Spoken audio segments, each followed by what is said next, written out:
GST के प्रावधानों के खिलाफ भारत बंद के दौरान कटनी में रहा मिला जुला असर। तो भोपाल तक में आपका स्वागत है।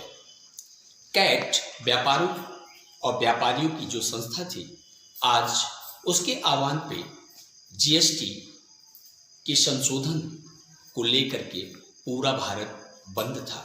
आज मैं कटनी नगरीय निकाय चुनाव के परिप्रेक्ष्य में एक मुलाकात आराधना राकेश कक्का के साथ। कांग्रेस के पूर्व जिलाध्यक्ष राकेश जैन कक्का के घर पे है। आज सिर्फ बात ये हम करना चाहते हैं कि जीएसटी में जो संशोधन के परिप्रेक्ष्य को लेकर के, जैसा आपको ये विगत होगा कि पिछले 4 वर्षों में 390 बार जीएसटी में संशोधन किया गया, लेकिन फिर भी हमें यही नहीं समझ में आता है कि या तो सरकार और या तो व्यापारी में जिस प्रकार की नूरा कुश्ती चल रही है, ये हम स्वयं नहीं समझ पा रहे हैं तो व्यापारी क्या समझ पाएगा। अगर इस वर्ष की बजट की बात हम करते हैं तो इस बजट सत्र के दौरान में भी 16 बार जीएसटी में संशोधन हो चुका है, लेकिन यही बात जब व्यापारियों से करता हूँ तो व्यापारी ये बोलते हैं कि हमको खुद नहीं समझ में आता है कि ये जीएसटी कौन सी बलाय है। आज हम नगरीय निकाय चुनाव को परिप्रेक्ष्य में भी अगर हम देखते हैं तो 5 राज्यों का चुनाव का आज चुनाव आयोग ने ऐलान किया।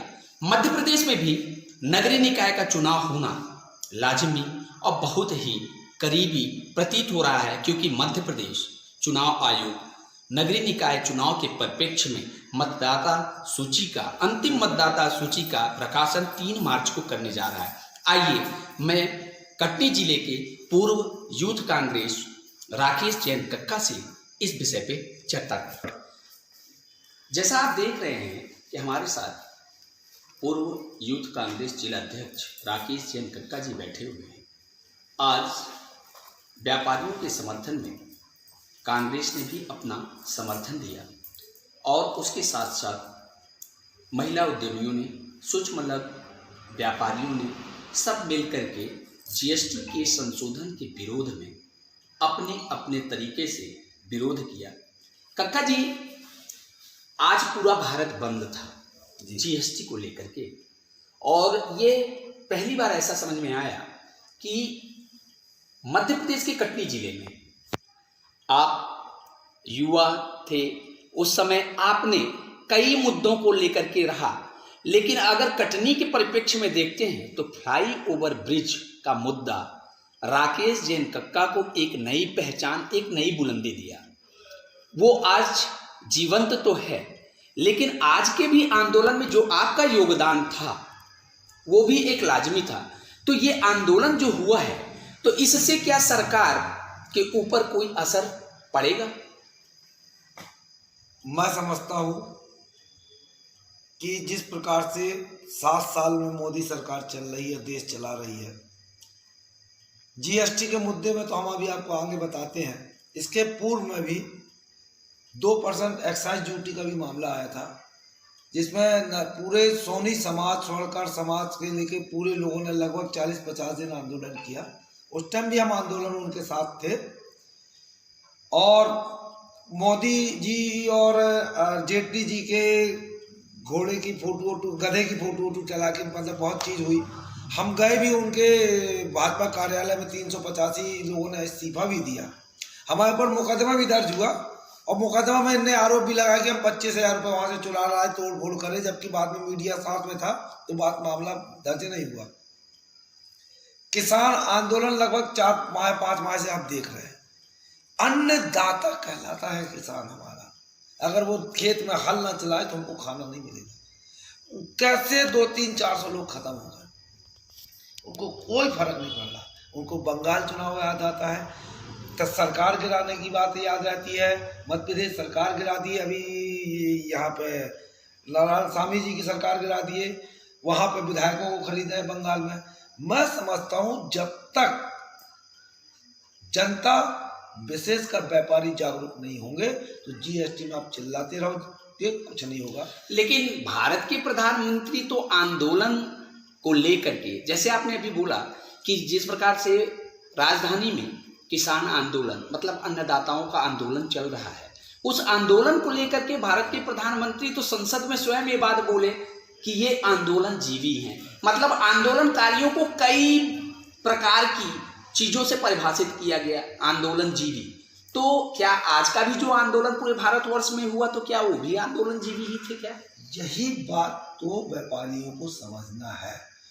7 साल पहले हमारे राहुल गांधी जी ने कहा था ये गब्बर सिंह टैक्स है, तब तो लोगों ने मजाक उड़ाया। दोबारा मोदी जी की सरकार बनाई, आज वही व्यापारी, उसमें पूरे भाजपा के लोग भी थे, सुरेश सोनी जो लोग हैं और गुप्ता है जो है। मैं जब आपने देखा, जब मैं पहुंचा, क्योंकि कांग्रेस पार्टी ने समर्थन दिया था, मेरी हमारी पत्नी आराधना जैन से बात हुई, बोले वही भी परेशान, हमारा बेटा परेशान है कि जीएसटी के लिए हम लोग रिटर्न भर भर के परेशान है। अच्छा कक्का जी, आप स्वयं व्यापारी भी हैं? हम व्यापार है हमारा। आप भी जीएसटी से क्या कहते हैं, प्रताड़ित हैं? हाँ। अच्छा जी। पहले हमारा क्या है कि 3,000 लगता रहा हर महीना, 3 महीने में पैसा 3,000 ले रहे, जो हमारे इनकम टैक्स रिटर्न वगैरह भरते हैं। हम निकले, आपने सबने देखा, हमारे श्रीमती आराधना जैन साथ में रही, हमारा लड़का साथ में था, हमारे साथ कांग्रेस के कार्यकर्ता थे। और हम जब निकले हैं तो हमारे साथ 7-8 गाड़ियां थी। हम रूफ जो खोल के छत में हम खुद खड़े हुए, माइक लिए, और हमने बोला और पूरे व्यापारियों से निवेदन किया। वैसे तो व्यापारियों ने खुद ही बंद रखा, लेकिन कुछ लोग जो छोटे व्यापारी थे, क्या है ये भारतीय जनता पार्टी र्यूमर फैलाने में माहिर है। व्यापारियों ने तो ये बात बोला कि जीएसटी को लेकर के व्यापारियों ने ये बोला कि नरेंद्र मोदी सरकार व्यापारियों को एक मशीन बना करके रख दिया है, जो सिर्फ वो कागज अंदर डालती है, बाहर नहीं निकालती है। तो क्या इसका परिप्रेक्ष्य समझ में नहीं आ रहा है? वो क्या है, वो नरेंद्र मोदी जी, जैसा हमारे यहाँ कहा जाता है हम दो हमारे दो, तो अमित शाह और नरेंद्र मोदी एक, अडानी और अंबानी एक, हम दो हमारे दो। पूरे देश से मतलब नहीं, किसान से मतलब नहीं, व्यापार से मतलब नहीं, मर जाओ कुछ हो जाए हमको कोई लेना देना नहीं। मेरे को तो ये लगता है कि जिस प्रकार से मैं शहर में देख रहा हूँ, चाहे महंगाई हो, पेट्रोल 100 रुपये पार हो गया, मोदी सरकार आज भी वो इनसे उनको कोई फर्क नहीं पड़ रहा है। और मैं जहाँ तक अपनी व्यक्तिगत अनुभव की बात कर रहा हूँ, पिछले चुनाव में लोकसभा जो अभी 19 में हुआ, उसमें पूरी की पूरी सेटिंग, मैं जहाँ तक समझता हूँ, ईवीएम की सेटिंग चल रही है। अगर मोदी, अमित शाह और मोहन भागवत को, मैं भी बोल रहा हूँ आरएसएस प्रमुख को, अगर इतनी लोकप्रिय है मोदी, अमित शाह और मोहन भागवत को विश्वास है आरएसएस वालों के ऊपर, जबकि मोहन भागवत ने तो एक बार ये तक बोला था कि देश की सेना के जवान बॉर्डर में युद्ध के लिए तैयार होने में उनको 2 महीना लगेगा, हमारे आरएसएस के कार्यकर्ता तत्काल खड़े हो जाएंगे और युद्ध जाएंगे। मैं उनको बोल रहा हूँ, अगर उन पर विश्वास है इतना, तो ईवीएम मशीन से वोटिंग कराना बंद कर दे, बैलेट पेपर से करा दें, तो मोदी को पता चल जाएगा जमीन और आसमान का फर्क। ईवीएम की बात आपने उठाया, मध्य प्रदेश में भी नगरीय निकाय चुनाव बहुत करीब होता हुआ प्रतीत हो रहा है, क्योंकि अभी अंतिम जो मतदाता सूची का प्रकाशन है वो 3 मार्च को हो रही है। तो इससे ये स्पष्ट हो रहा है कि चुनाव का घोषणा बहुत जल्दी हो जाएगा। अगर नगरीय निकाय चुनाव की बात अगर हम करते हैं, तो कटनी में कक्का बीजेपी और कांग्रेस जी, वर्तमान में मध्य प्रदेश में बीजेपी सरकार चला रही है, विपक्ष में कांग्रेस है। अगर कांग्रेस को देखा जाए तो आपकी दृष्टिगत बातें जो अभी कांग्रेस की कटनी में चल रही हैं, तो उसका प्रत्याशी एक आदमी आत्मसात कर लेता है, तो किस रूप में देखना चाह रहे हैं? कांग्रेस के कार्यकर्ता के दिलों में जो आवाज़ है और जनता के दिल में जो आवाज़ है, कटनी शहर में बहुत से लोग महापौर बने, विधायक बने, मंत्री बने। कटनी शहर के लिए क्या उपलब्धि है, मैं आज तक नहीं समझ पाया। मैं विधायक नहीं, मैं पार्षद नहीं, मैं महापौर भी नहीं, मैं कुछ नहीं, मगर कक्का ओवरब्रिज बन गया, जो मौजूद 3-4.5 करोड़ रुपया सांसद, विधायक और शिवराज नहीं दिला पाए, वो मुआवजा 4.5 करोड़ हमने दिलाया। हमको तो 1 करोड़ की घूस की लालच। संघर्ष की बहुत बड़ी कहानी है राकेश जैन कक्का के साथ कटनी जिले के लिए, लेकिन महिला सीट होने के कारण तो ऐसा कक्का तो समझ में आ रहा है कि जिस प्रकार से आपकी तैयारी चल रही है, तो मुझे तो ऐसा प्रतीत हो रहा है कि आराधना जैन जी शायद कांग्रेस का नगरीय निकाय में महापौर की प्रत्याशी होंगी क्या? नहीं, मैंने तो अपनी मीटिंग में संजय कपूर जी के सामने अपना परिचय बताया, पूरा संघर्ष बताया। आराधना जैन चुनाव चूंकि 99 में लड़ी थी महापौर की, दिग्विजय सिंह जी की सरकार थी, टिकट मिली, पूरे प्रदेश में एक माहौल बन गया राजनीतिक दलों के खिलाफ। भाजपा भी हारी, हम भी हारे, और कटनी में कमला मौसी महापौर बनी, शहडोल में शबनम मौसी विधायक बनी, सागर में भी कमला मौसी नाम की कोई महिला महापौर बनी, जबलपुर और सब जगह माहौल था।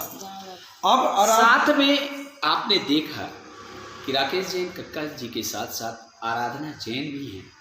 आइए उनसे भी कटनी के नगरीय निकाय चुनाव के बारे में किस प्रकार की तैयारियां चल रही हैं। शायद मुझे ये प्रतीत होता है कि आराधना जैन भी एक सशक्त दावेदार के रूप में नगरीय निकाय चुनाव में आएंगे। अगर आपको कांग्रेस टिकट देती है तो चुनाव लड़ने की तो इच्छुक हैं? जी हाँ। विकास की जो रेखा अभी तक कटनी जिले में चल रही है, इसको आप किस नज़रअंदाज करके चलती हैं कि अंदाज ये बया जो एक होता है विकास का, कहीं कहीं तो ऐसा समझ में आता है कि विकास कहीं रुक गया है, कि विकास कहीं गायब हो गया है। तो इसके बारे में क्या बोलना चाहेंगे, खासकर विकास के बारे में? देखिए, यहाँ कटनी नगर निगम में मैं गाड़ी लेके बाहर निकलती हूँ, क्योंकि मुझे 2 व्हीलर नहीं आती, पर मैं 4 व्हीलर चला लेती हूँ, और शहर में कहीं भी जाना तो मैं 4 व्हीलर से जब मैं शहर के अंदर निकलती हूँ तो हर जगह मुझे ट्रैफिक मिलता है। और जब इनके साथ रहती हूँ बोलती कितना ट्रैफिक है ये, तो ये हमेशा बोलते जब तुम महापौर बनो ना, तुम ये सब समस्या हल करना। तो मैं हमेशा कक्का जी, राकेश जी ये बोलते हैं कि जब तुम महापौर बनना तो ये ट्रैफिक का व्यवस्था करना जी। तो मतलब ट्रैफिक कटनी में तो ऐसा है कि जब भी देखा जाए यातायात की समस्या शुरू से रही है और अभी भी है। तो मान लीजिए यातायात की व्यवस्थाओं को चुस्त और दुरुस्त करना है, तो आप क्या करना चाहती हैं? सबसे पहले तो ऐसी व्यवस्था की जाए जैसे बीच मार्केट में जो लोग गाड़ी पार्क करके और शॉपिंग करने लगते हैं, तो जो ट्रैफिक जाम होता है, इसके लिए व्यवस्था करनी पड़ेगी कि कोई भी, जैसे बड़े बड़े हम शहर में जाते हैं तो गाड़ियां बहुत दूर पार्क करनी पड़ती हैं और फिर बाद में अपन शॉपिंग करने जाते हैं। तो ऐसी व्यवस्था करेंगे कि कहीं पार्किंग की व्यवस्था की जाए और फिर लोग वहां से आके अपनी शॉपिंग करें। तो जो शहर के अंदर ट्रैफिक जाम होता है, ये कभी नहीं हो पाएगा। तो आराधना जी, नगरीय निकाय चुनाव कटनी में प्रत्याशी महापौर के रूप में अगर देखा जाए तो संपूर्ण तैयारी है आपकी, लगता है? जी, अभी मैं अपनी पूरी तैयारी कर रही हूँ, और मैं पहले भी महापौर का चुनाव 1999 में चुनाव फाइट किया था मैंने कांग्रेस पार्टी से, मुझे टिकट मिली थी।